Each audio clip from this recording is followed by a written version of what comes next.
Alright, on today's dev play, we're going to be playing At the Break of Dawn, which is my submission to Magical Girl Game Jam 4, which finished about a month ago. If you're interested, go check out the games in that jam.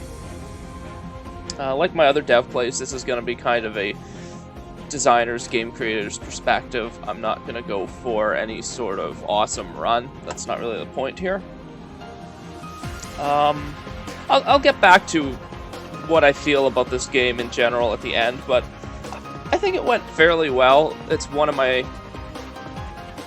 It's not my absolute favorite game that I've built for a jam, but it's up there. Well, without further ado, let's get right into it. So I do include a note at the beginning of every game with some content warnings, just to play it safe. I'm not going to import a campaign, although you can. That brings over the positivity, which slightly affects some of the dialogue initially, and then also affects the final tally of positivity, which affects the ending. So I did put in a difficulty select screen. Actually, most of my games have had difficulty options for quite a while now. But what I found is that because it's buried in the options, kind of RPG style, people don't even go looking for it. So this time I made it very blatant. When you start the game, here are the difficulty options. Please select one and continue. If you choose custom parametric difficulty editing config files and such, this screen actually does basically just blank itself out and say, hey, you clearly know what you're doing, so let's move on. I'm just going to play it normal. That's the experience that I built the game around and play tested with. Easy dials down the difficulty. That's intended for folks who are maybe new to first-person shooters. Maybe they don't play first-person shooters a lot. That's a big thing that I found in jams, is that you tend to see a lot of games that you might not normally play. So there were a lot of folks, especially in Magical Girl Game Jam, who have never really played shooters before. And of course, hard is just an additional challenge for those of you who want an additional challenge.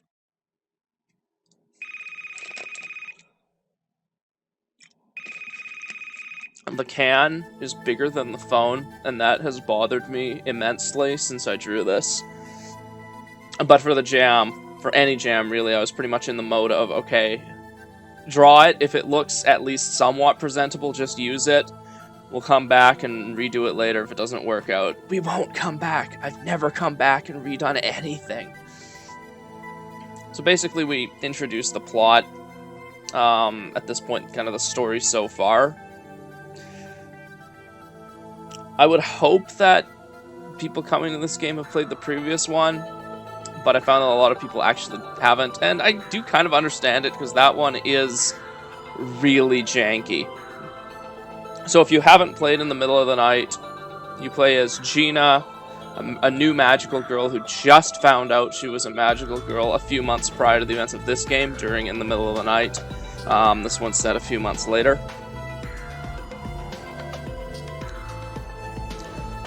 So basically, Sakura, the other magical girl, showed up to her room one night and was like, hey, you're a magical girl, help me fight monsters. And she's like, okay. So now Sakura is calling, and this dialogue, this intro dialogue, does change a bit based on your choices in the previous game, as I mentioned before. So this game is set on Halloween, October 31st, 2020. Unfortunately, and I'll get into that when we get to the first map, I didn't really get that across very clearly. So Sakura calls you a few months later, and she's like, hey, I need your help again. Which is kind of an excuse plot, but I felt it was a reasonable way of starting it. And I did want to have that time skip, because I wanted to set it on Halloween.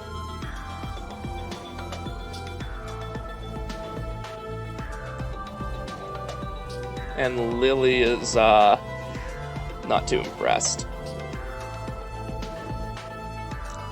So Holland Park, I actually got really lucky. I needed a location with a park within walking distance to a hospital in Surrey. And there is a park within walking distance to a hospital in Surrey. So that's where this is set.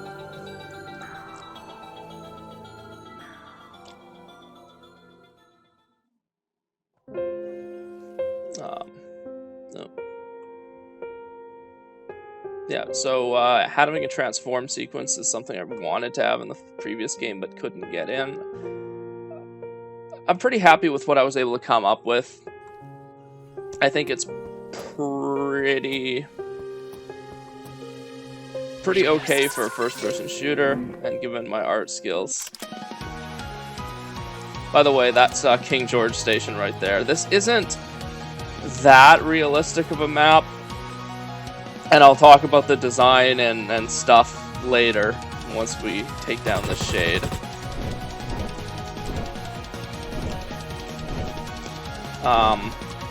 But I tried. So this starts very much the way the previous game ends, with the boss fight against the giant shade.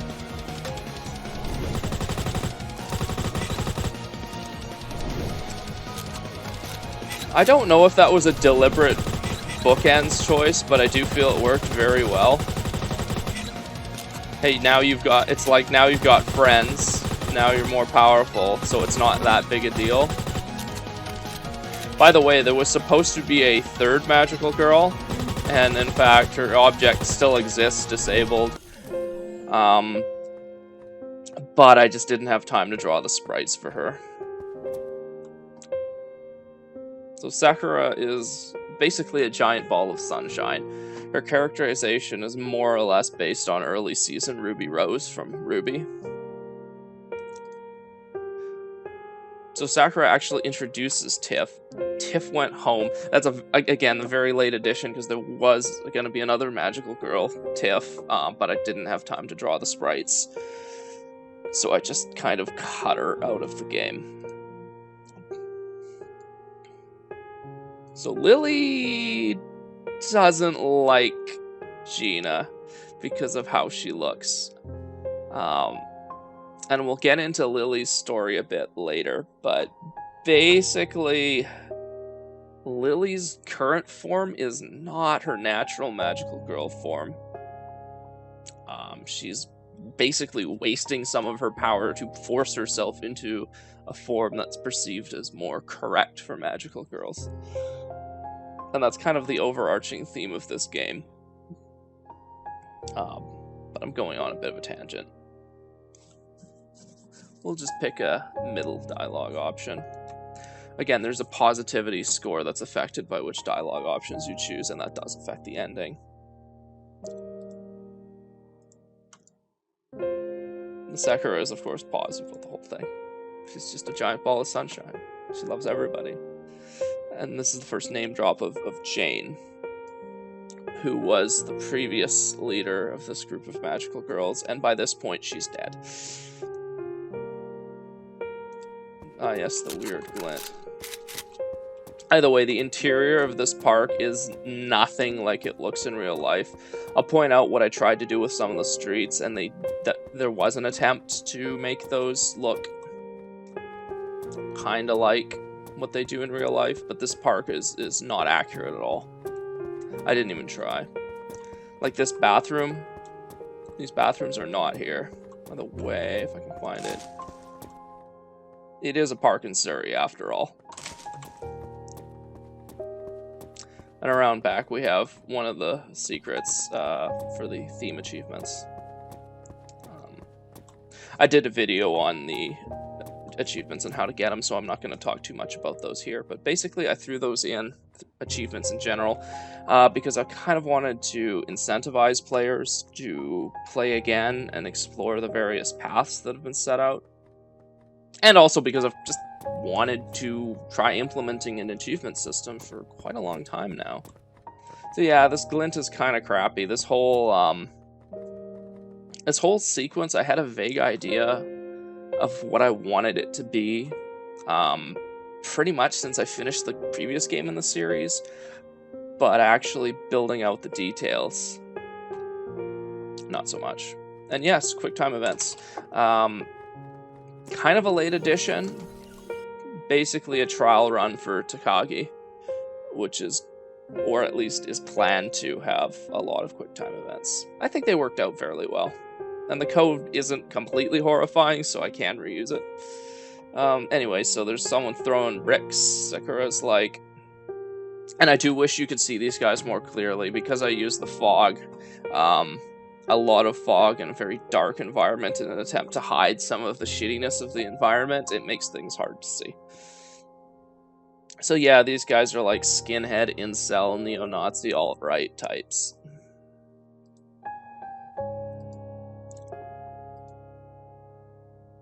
And Sakura tells you not to kill them. And you can actually point out why you're singling me out. Well, magical girls generally fight with kind of abstract magic, and you have guns. Right? So non-lethal kills, which sounds like an oxymoron. But there's some code that checks how you have dealt the final blow. And I think some things are checked for all hits. Basically, if you shoot enemies, that's always counted as lethal. If you hit them with melee... Actually, that's not true. Shooting them is counted as lethal if you do more than exactly enough damage to kill them, which is basically impossible to control, and it's randomized slightly, so realistically you can't get that. Let me quickly get this QTE, which is one of the first scenes that was conceptualized for this game. I'm not entirely happy with the animated sequence, but again, this was done in a hurry for a jam, and my artistic skills are kind of shit. This counts for quite a bit of positivity. Sakura really likes it if you protect her like that.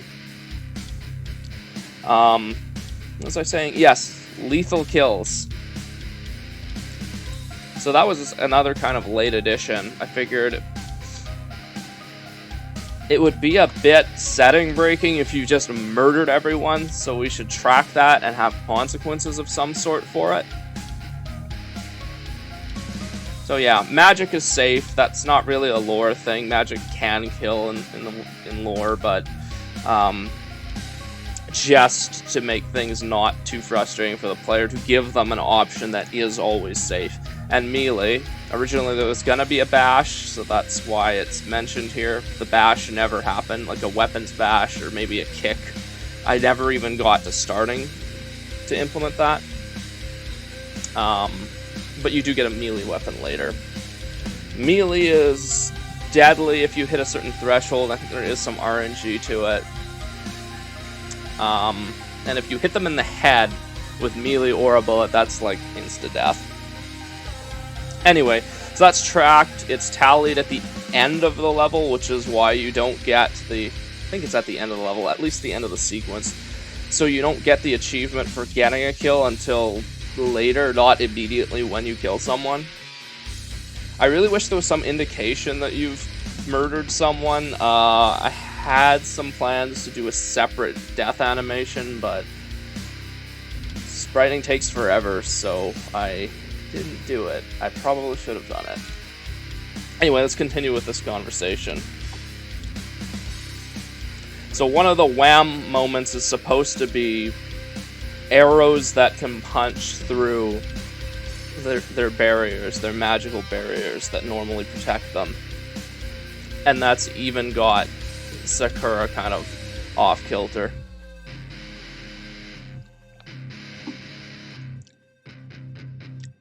And of course we have Cynical Lily. I think it was originally Tiff, but Tiff is no longer in the game. That explains why this is a big deal.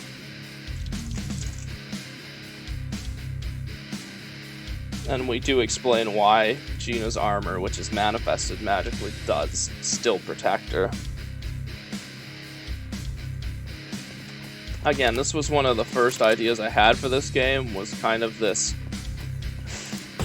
archer shooting at you with these projectiles that can punch through barriers. And sure enough, if you're hit with them, it does have a flag which says ignore shields, but do take into account armor, which was added, I think, in Common Core 3, one of the earlier previews. And that functionality was actually added with this concept in mind.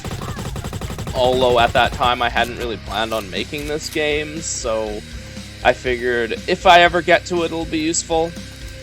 But more likely it'll be used in a different game first, like maybe Shattered 2. That's not how things shook out, though. So basically what happened there is there's a suppression value that goes up when you hit the Phantom Archer object, which pops in and out of existence moving between those points. And it ticks up slightly, so the sequence will never go on forever. And if you just shoot in that general direction, there is a collider behind that picks up the bullets and slightly increases suppression. That sequence kind of sucked. It was better in my head.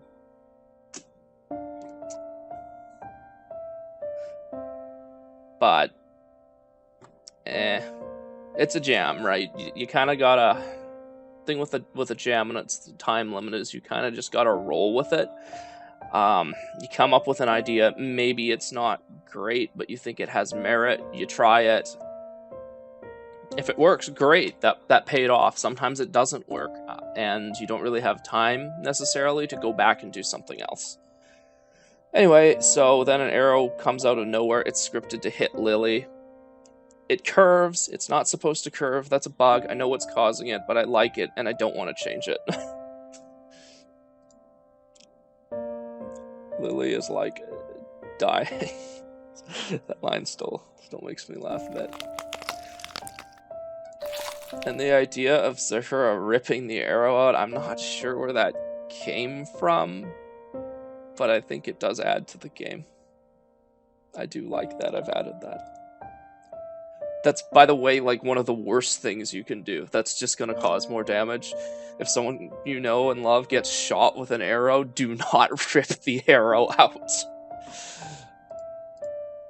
If you need to get it out of the way, it's much better to cut or break the arrow, from what I've heard, but really, consult a medical professional, please. Oh, I should mention something. None of the characters are wearing masks here, although Gina does have a full-face helmet. I thought about giving the characters masks, because they really should be wearing them at this point. This is October 2020. But one of the things that I wanted to do for this game, over the previous one, is have portraits with expressions. You've noticed each character has different expressions. And if you put masks on them, that severely limits what you can do with those expressions. So that's kind of just a little tidbit behind why that's the way it is.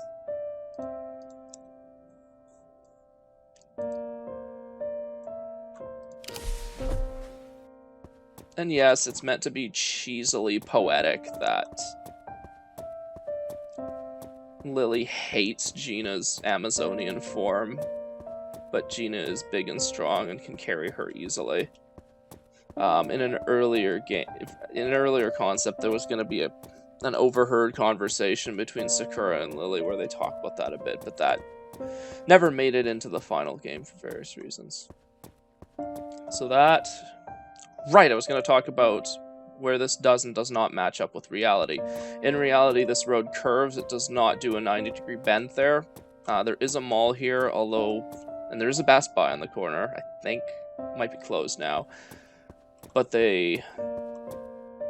and there's a sign right here, which isn't there. There is some businesses there, and some towers here. This block has been kind of... Actually, all the blocks have been kind of compressed, and a bunch of side streets removed. By the way, you can see kind of my last minute throw in some props from the asset store to try to make it feel more Halloween-y at the last minute, because it's supposed to be set around Halloween. I also, very late in the game, changed some of the trees, not these ones, these are supposed to be evergreens, to be red instead of green. Yeah, like there's one, because, again, it's late October. Yeah, so this is King George Station, if you're familiar with the area. These background cars were kind of disappointing. The pack was relatively cheap, but I thought it was going to have a bunch of different cars, and each car in several colors, where it's really about a dozen cars, each in a specific color. So yeah, I think in real life there's a side street about here.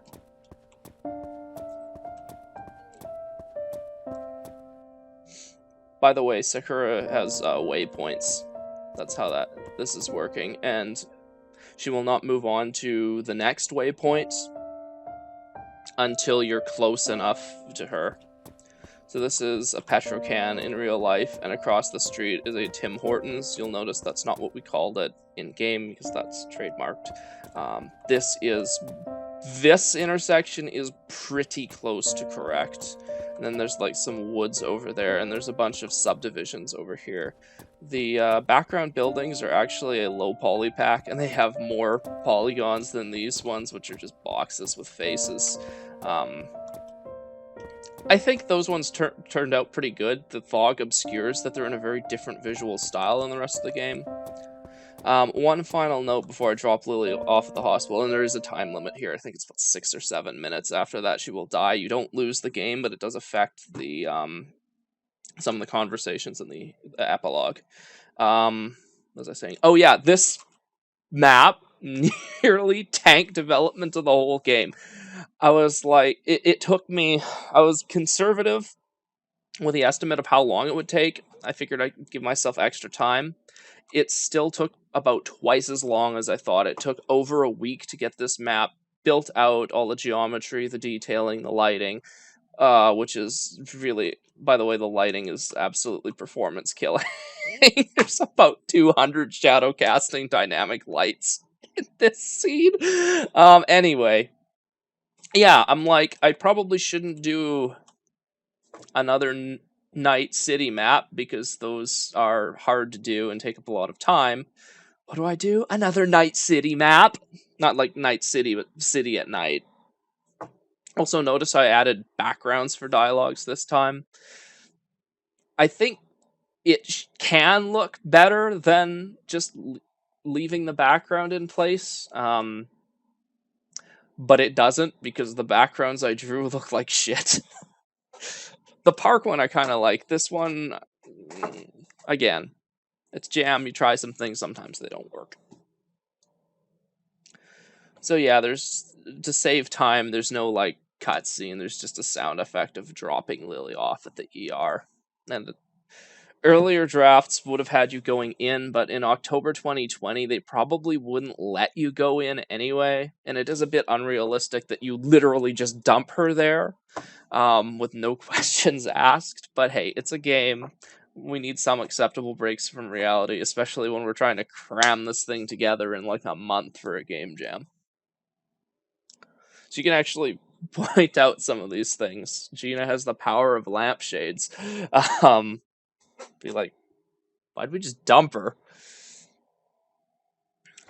And then we get into what the fuck just happened, which is probably what I would expect the question a player to have. Like, who is that shooting at us? Who was Jane? Does she tie into this? What was up with those skinhead guys? And this is entirely unprecedented, but Sakura suggests coming over and looking through Jane's diary. That's an idea I came up with, I think, pretty early. It must have been pretty early in the conceptualization of this game, because one of the code names for this game is Diary of Jane, and that is why the character is named Jane. It is literally so we could have the Diary of Jane. Yeah. I'm really happy with the diary sequence, but I'll talk a bit more about that when we get there.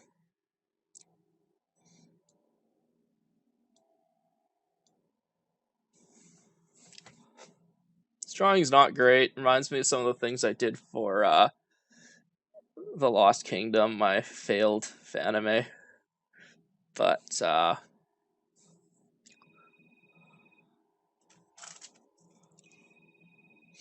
Sakura does not have a butler. She doesn't actually have a butler. I feel the need to clarify that. Also, that's the same phone from the last scene. To save some time, I just changed the stuff on screen a bit. I know the smile's creepy. You'll notice that Sakura is slightly different in her magical form. Skin color, eye color, hair color, and that applies to, like, all of the girls to some extent are a little bit different in their magical form. It's supposed to be their idealized form. This can be interpreted kind of badly because Sakura's basically white passing in her magical form, where she's in her non-magical form, she's clearly Asian. Sakura Amano is, of course, meant to be Japanese, and her appearance in the first game was actually a bit of a fuck up on my part. For some reason, I made her skin color way lighter than it should have been.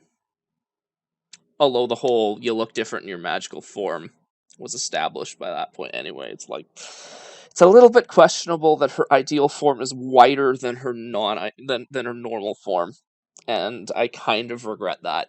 What it wasn't supposed to.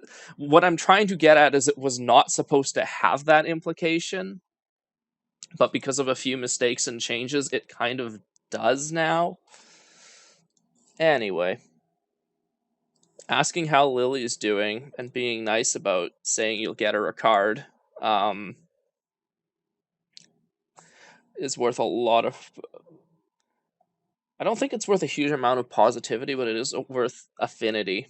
How much Sakura likes you, which again affects the epilogue slightly.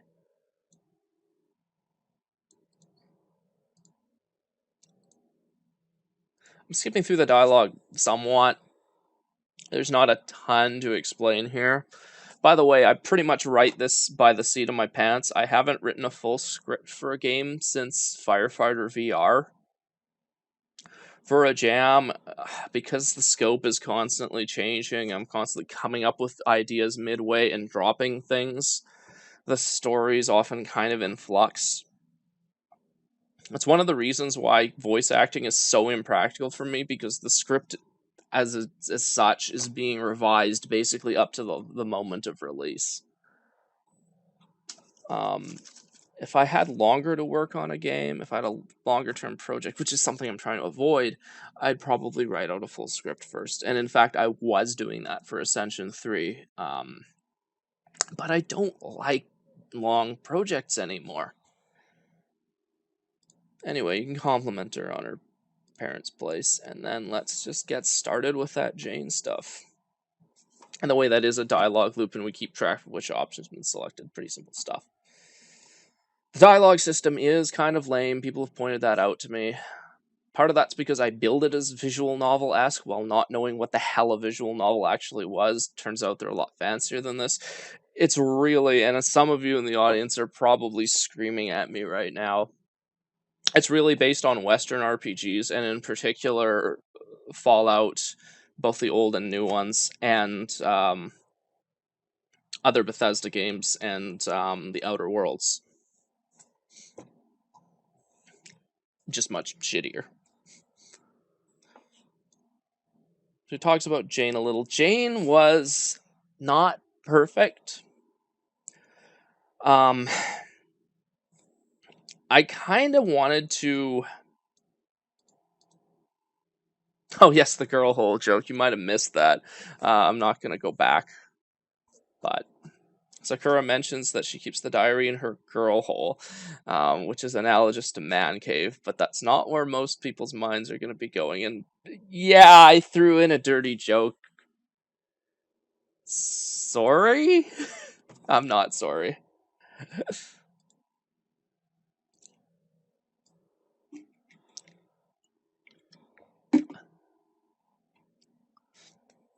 Generally, my style of writing is. I like to describe it as Tarantino-esque, but I think it's more like the bargain basement shitty version of Tarantino, if that makes any sense. Loaded, very snarky, loaded with pop culture references, based as much as I can on how I see, like how I feel people really talk. And it's very different from a lot of the other games in the Jam, which tend to be much more anime influenced. The arrow was originally going to factor in more. So this whole sequence, originally I wanted a little basement that you could walk around and interact with stuff. You were actually going to be able to explore Sakura's girl hole. Yeah, no, I didn't have time for that. So that's why we just have a linear sequence of conversation, diary. Why is Sakura wearing gloves at this point? Because originally this sprite was meant for this design, this character design, and the portrait was meant for outside. Once again, I've already explained why they should be wearing masks and why they're not, so I won't repeat that. So yeah, Jane. She was supposed to be kind of an, I guess, anti-hero. Like, she did a lot of, she was very important. She did a lot of good, but she also had a lot of problems in her own life. She was judgmental, quick to anger, hypocritical. She had this thing about how magical girls are supposed to be, um, which she ironically did not follow. Like, she rode a motorcycle. She liked classic rock. She didn't watch anime. Magical girls are supposed to watch anime, but she never did. Her outfit and weapon were not all that magical girl-ish, according to her idealized view of it. And it's only very briefly touched on, and I'm not going to say this is actually canon yet, but there's kind of there's supposed to be kind of a cycle of abuse thing going on where her predecessor, her mentor, was very much the same way, very judgmental, very rigid in her viewpoints, and that was passed on to her. I'm not going to go through the whole diary, but I'll point out some of the sections I like. By the way, I had a ton of fun drawing this diary, writing out all the sections. It's one of the most creative and fun things that I've ever done for a Jam game. Yeah. So there's some graffiti and scribbles in the diary. This pink color is meant to be Sakura, I think. You'll notice I just used a handwriting-ish font. I was not going to try to write out this much text. And yes, Jane almost joined the army. Maybe a little bit of a hint towards the next game in the series, big team heavies, but we'll see.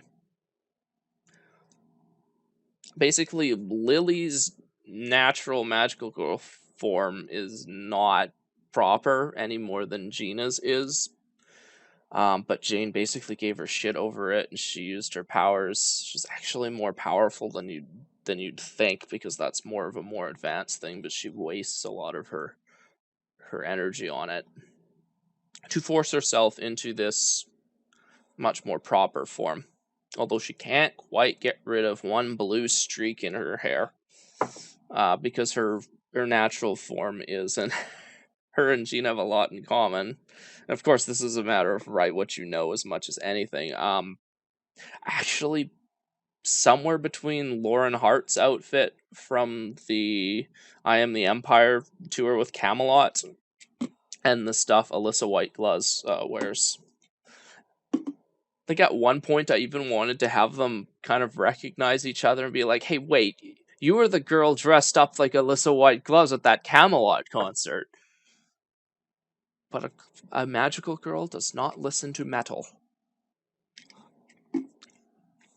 And the woman in black is mentioned repeatedly.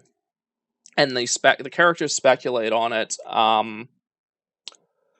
I don't want to give away the farm on that one, but Takagi will clarify who that is a bit. That's as much as I want to say on that one. I completely forget how I implemented this diary, so there's not much I can say about that. These are just images, I can tell you that much. Each page is an image.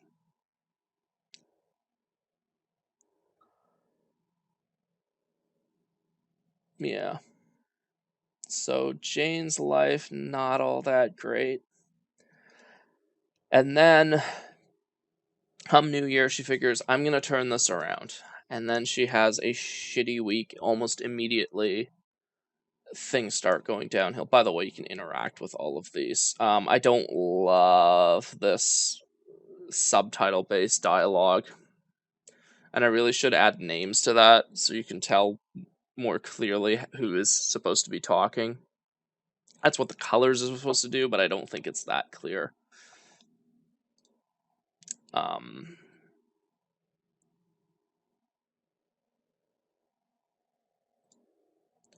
so there was a bad night where Jane was swamped. Sakura, who's kind of been groomed for leadership to maybe succeed Jane as she ends up doing. Um, and she wishes she could have, been there for her. So yeah, fight at a construction site. One of them gets trapped under a cement mixer. And Sakura somehow got her out. Well, that's hinting at, do I want to give away Sakura's hidden power? Yeah, we might as well. Um, everything is so in flux that it might change and it might not be canon by the time it actually shows up in the game. But Sakura's hidden power is that when someone she cares about is in danger, which is basically everyone because Sakura loves everybody, um, she has basically as much strength as she needs to rescue them. So yeah, she basically did lift a cement fixer full of concrete on her own. But she can't normally do that. Gina could normally do that. Sakura has preconditions. So yeah, come the end of January, Jane is dead. Less than 20 days after saying she was going to turn her life around. And it was meant to be tragic, and honestly, rereading what I had written was kind of really sad, and it's meant to be. She turned to drugs because trying to juggle this magical girl shit with real life is fucking stressful, and some of the drugs were bad, and she overdosed, and there definitely is a bit of ripped from the headlines sort of thing to this. For those of you who don't know or are watching this many years later, there's a major problem in Canada right now with folks overdosing on opioids, which are often much stronger than they thought they were. Uh, I don't know too much about that, so I'm not going to comment on it at length, but that is the context here. And coming up with names that might be used later in the series was pretty stressful for all these potential candidates. So we see Gina, we see Lily. Someone wrote bitch over this. I think it was meant to be either Lily or Delora.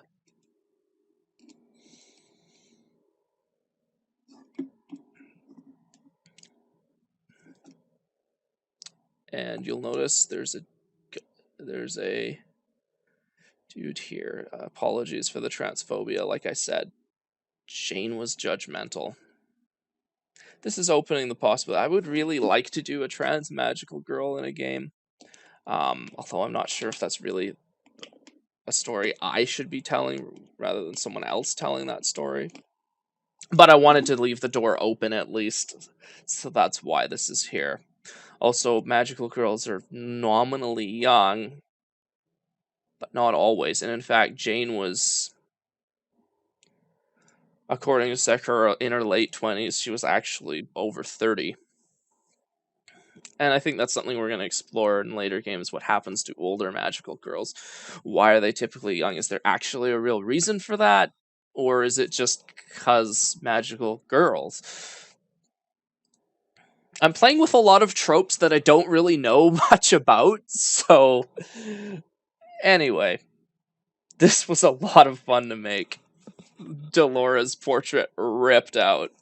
And yeah, it is kind of cheap that the first person who kind of meets the criteria for your Phantom Archer is your Phantom Archer, but it's a jam game. I didn't have a lot of time. Very limited in what we could do.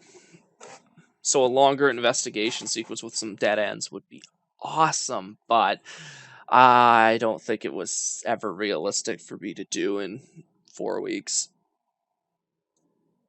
So what the hell happened with Delora?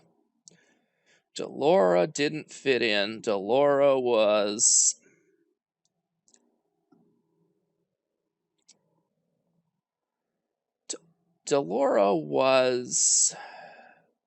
Actually, you know what? I'll explain Delora's story, or maybe let the dialogue explain it, because at the end, it is explained. This is very much one of those games where everything is meant to kind of come together at the end rather than being developed nicely, which is, again, mostly for time.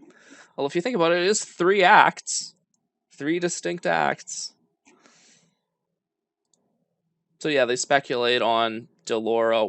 Why would she leave? What happened? She is an archer.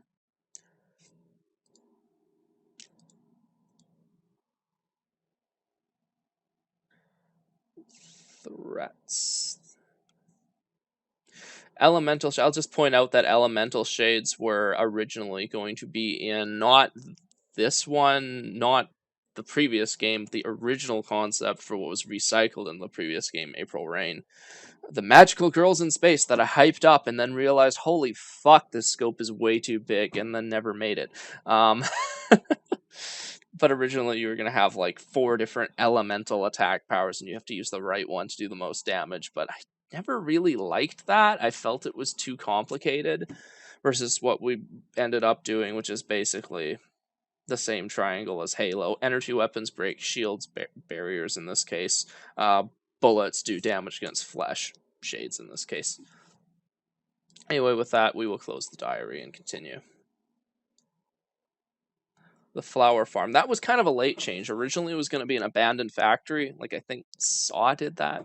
But I made so many. This was in July, I think, where Magical Girl Game Jam was coming. I was starting to think maybe I'll do this concept for that.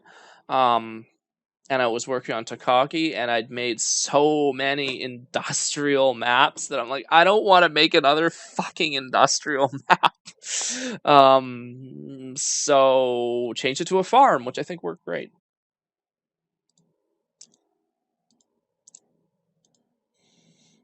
I can't help but say it's a terrible plan, because it is a terrible plan to just knock on the front door and be like, hey, was it you trying to kill us?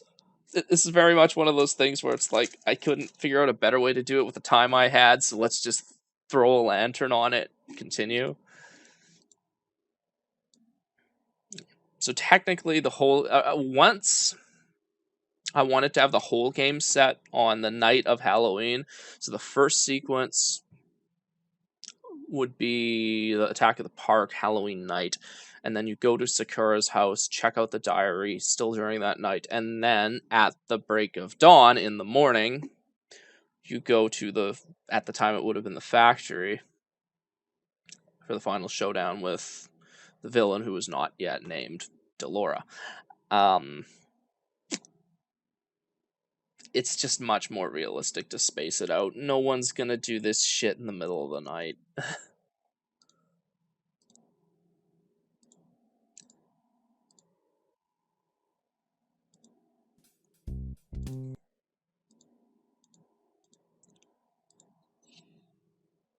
I'm not sure what came first.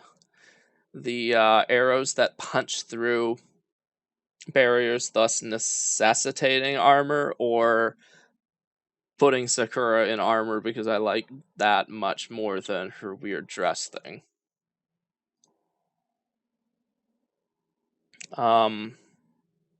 Yeah, if you watch the achievements video, I'll explain how these choices work out, but you can tell her that she looks good or tell her that she looks terrible. And then there's another point after that where you can say, just take it off. Or you can say, and this is honestly my favorite path, is this one. where you say you look pretty well protected, and she's like, "But how do I look?" Because she wants to look good when she's fighting. Sakura is a very nice person, but if she has one flaw, it is that she cares too much about what people think of her. So this is my favorite path. So if you don't, are you still gonna wear it? And I don't want you to get hurt, basically. I think that's actually worth as much as telling her she looks good, in terms of affinity. Sakura really appreciates that you care about her enough.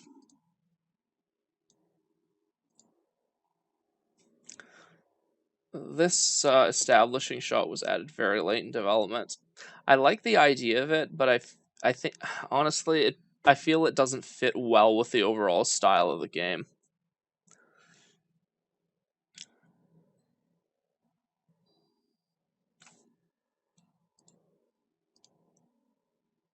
It was always meant to be Gina and Sakura. This is not a cut content thing. Although originally there were going to be more girls at the park, and then it was cut down to just Tiff, Sakura, and Lily, and then Tiff was cut.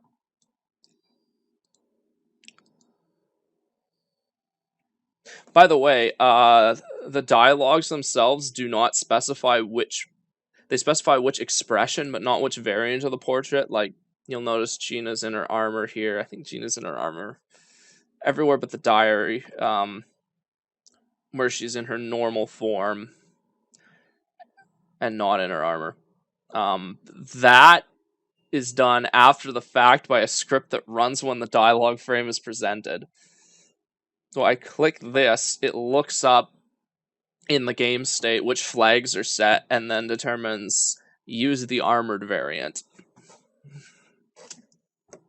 Because I didn't want to write different fucking dialogues for that.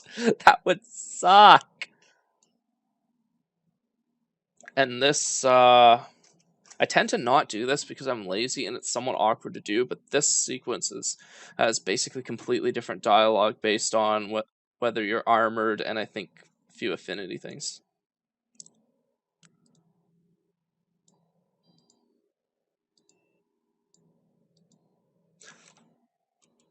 Earlier, it was going to be Sakura suggesting you go first because your armor's thicker. Gina has thicker armor, but I felt that wasn't really in character. Even if she's somewhat vulnerable.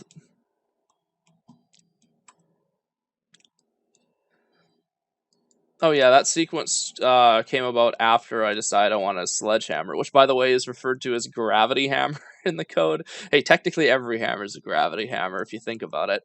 And I'm like, well, we need to have a gate. If we're gonna have a sledgehammer, let's add a lock and smash through the gate. It's classic.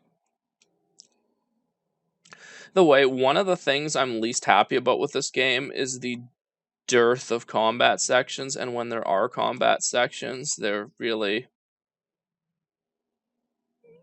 kind of dismal.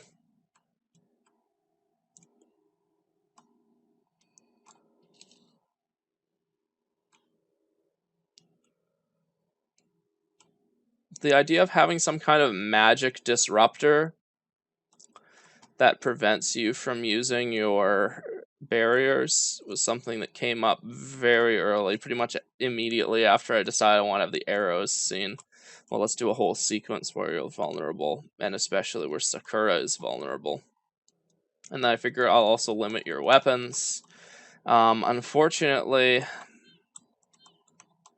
when I decided to do a farm and a farmhouse, I figured it would make more sense lore-wise, and it would be more interesting if instead of having a house full of enemies, we had a house full of traps, Home Alone style. I feel it didn't work out that well. But that's one of the reasons why there's not much combat here. Also did not really have enough time to detail this interior to the level I would have liked. There would have been more traps. This room would have had much more of Dolores' stuff and maybe like a corkboard detailing her plans and some dialogue. That didn't make it in. I didn't have a lot of time to try to implement the reverse Home Alone paint can trap, so it looks really shitty. And we lampshade that. Also, if you're looking at that, you'll miss the shadow. There's like a Dolores shadow that kind of goes across down here. Then we just graduate to IEDs. Didn't have time to actually add an object for it, though. By the time I was making this, I think we were like really down to the wire. It was the 3rd week when I started work on this level. And I still had quite a bit of stuff left to do, so I was kind of like, okay, the environment will get to a point where it's acceptable, and we'll prioritize the ending, the sequences, and there's still one very big thing that didn't make it in, which I'll get to. I don't like this. I don't feel that having this mad scientist machine really fits with the tone of the world, which is meant to be very down to earth and realistic despite its fantastical elements. This is like some straight up Marvel Cinematic Universe shit.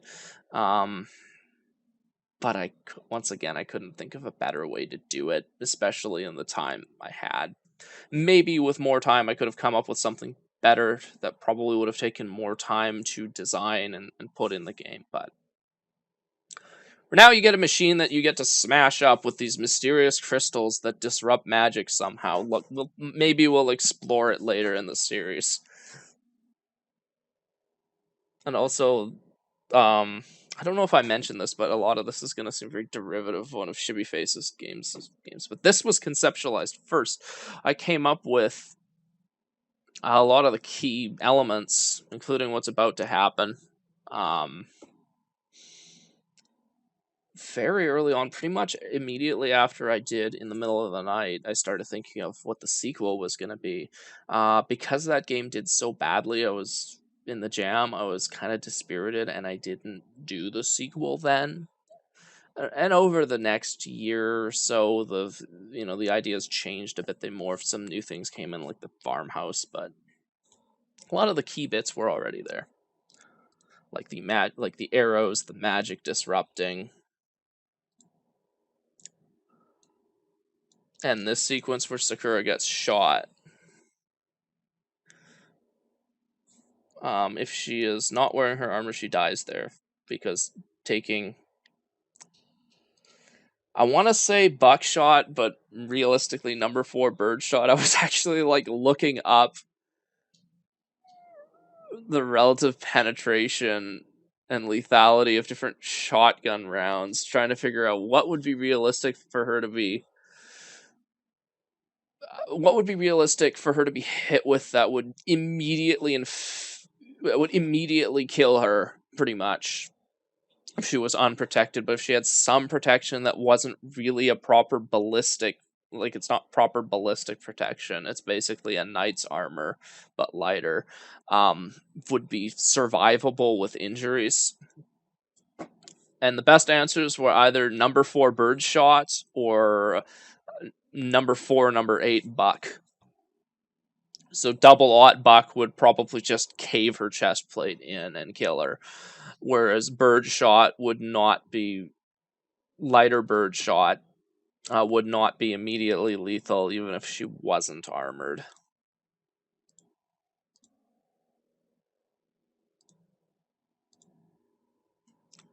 That kind of gives you an excuse to break that, and you can't go through there until you've broken the machine. There's a bunch of places where I didn't really want to force things to be linear, but I kind of had to. And it turns out Dolores is watching you the whole time. I was kind of worried that'd be unclear, the whole shotgun thing, but no one's complained about it, so I think it worked out okay.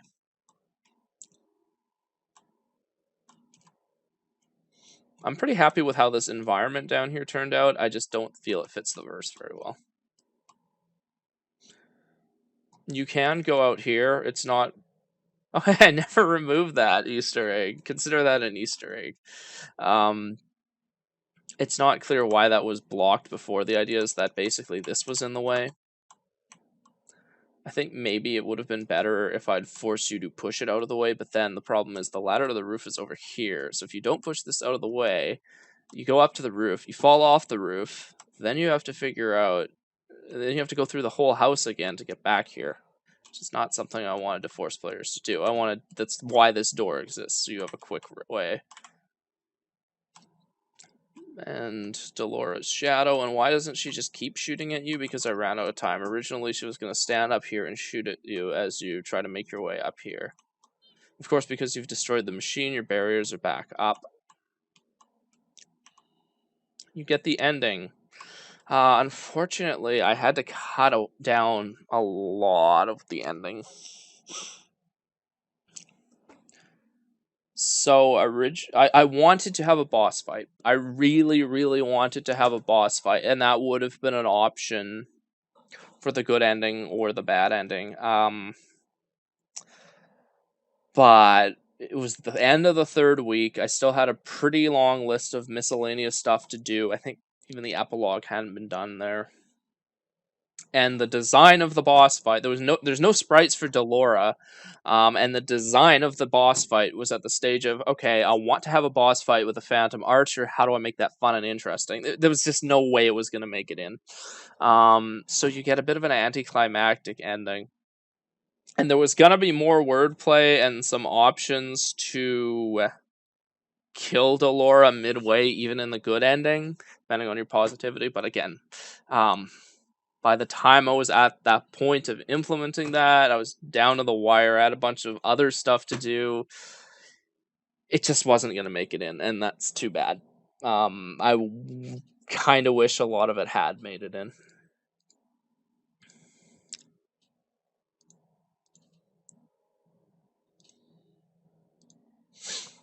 So, Delora is one of those villains who has not read the Evil Overlord list, as you can tell. She explains why she hated Jane, and I'm kind of leaving it open to the player to decide whether Jane was good with flaws or whether she was a total irredeemable, villain, basically. And they throw out some MCU references because I'm referencing media I'm familiar with. This is maybe revenge on the folks who threw in a lot of anime references that I didn't get, but honestly, I think those are common enough that pretty much everyone is going to get them.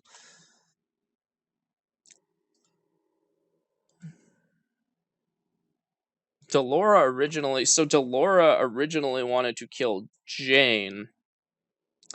Um and she was gonna enact her plan earlier, even after Jane had died, but then COVID screwed everything up and delayed the whole process, which opened the door for Gina to come in, who's kind of an outside context problem for Delora. She was expecting to deal with Sakura and her friends, but Gina is not a proper magical girl by Jane's definition, wasn't part of the group, and has different capabilities and attitudes. So the crystals are super important and totally glossed over, and maybe we'll come back in a future game to look at them more, but for now, they're basically a MacGuffin. Applied fell about in them. The skinheads as enemies was another kind of late addition. I needed some sort of human enemies, and there's not a lot of options if you're trying to do a semi-realistic, grounded in reality sort of thing. So I threw in some thin stuff about basically she scammed them into getting very mad at these magical girls, quote unquote, and attacking them. And you'll notice that there's only one sprite for all of them. And Delora thought they'd be more useful, just as I thought they would be more of a fight for the player, but I don't think that was ever really in the cards. I could have dramatically upped their attack and Up their attack, up their speed, up their durability, I suppose. But I mean, magical girls are supposed to have powerful magic, so.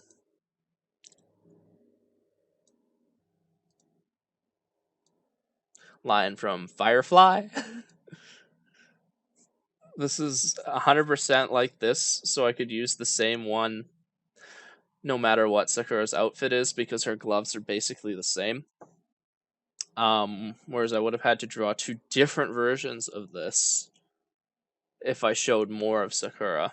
So that's why the hug looks so awkward. Oh yeah, no, more than two, because unarmored, armored but damaged, and armored but undamaged. So yeah, if positivity is high, and you actually have to get it pretty low to not get this, Sakura's solution, instead of like stabbing Delora, which she does in the bad ending, or knocking her out, or handcuffing her, is to give her a surprise hug. Then she apologizes. And they try to make things up. So basically what happened with Delora and Jane is Delora never really fit in. And then Delora lost her parents. She's basically Wooby, destroyer of world at this point. And the farm went bad, her family's flower farm. And then she's trying to keep a handle on things, but people are just on her case. And I guess that's another kind of recurring theme, is just things going completely to shit for people. And then they, because of that, they take a not so good path. But of course, Sakura has a heart of gold and apologizes.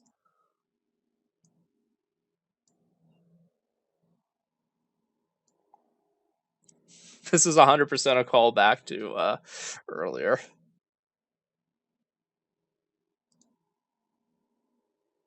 And then they go get ice cream and live happily ever after. Well, sort of. So,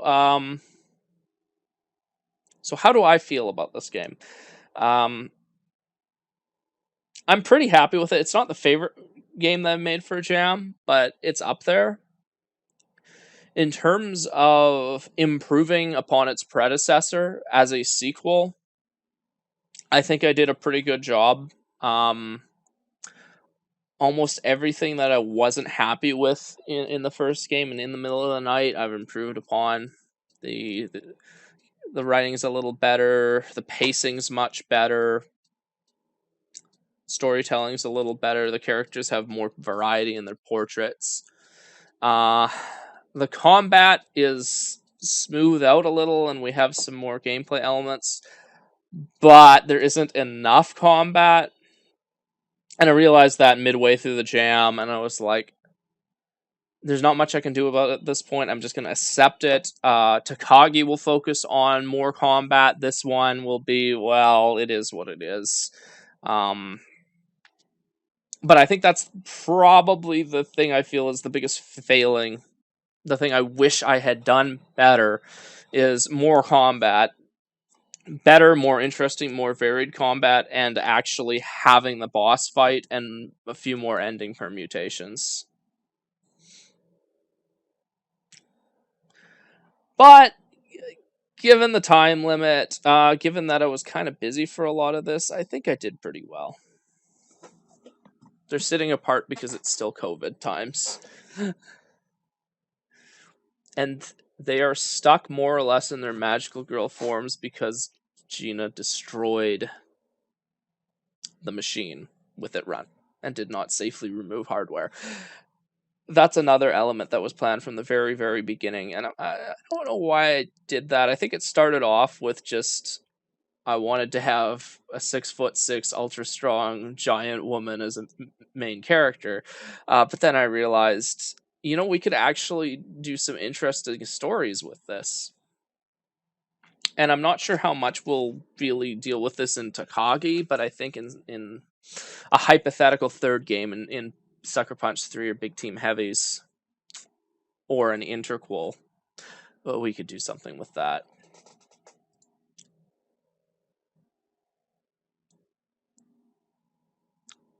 By the way, Gina's attitude towards it varies based on her positivity.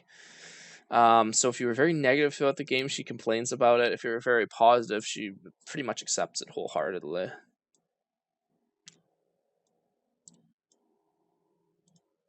Are we gonna get the relationship thing? I don't think we are. Paying in pence is actually Sakura mishearing Dolores saying something about paying her penance for her sins. That's how she views getting stuck in her magical form, which is something I had forgot about. Basically, until I'd written this dialogue, I realized Delora was there too, so she should also be stuck in her magical form. And in fact, she doesn't have a non-magical form. Like, I haven't designed a non-magical form. The only existing art of her is in that form. So that saves me a little bit of effort later in the series, doesn't it?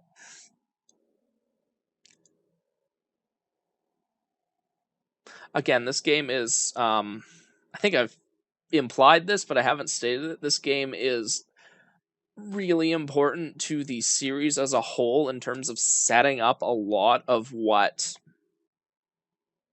will be important later on. I think it's kind of like our, well, it turned out pretty well, but even if it hadn't turned out well, I would have kind of viewed it like the Incredible Hulk in the Marvel universe, which by most opinions was not a good movie, but it was really important to setting up the MCU. That's kind of what this game is. It really is a keystone in setting things up for Takagi and Big Team Heavies and other games.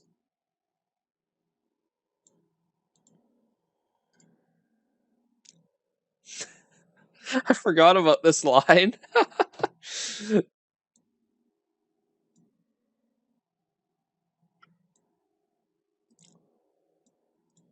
Yeah, we didn't get the romance thing. So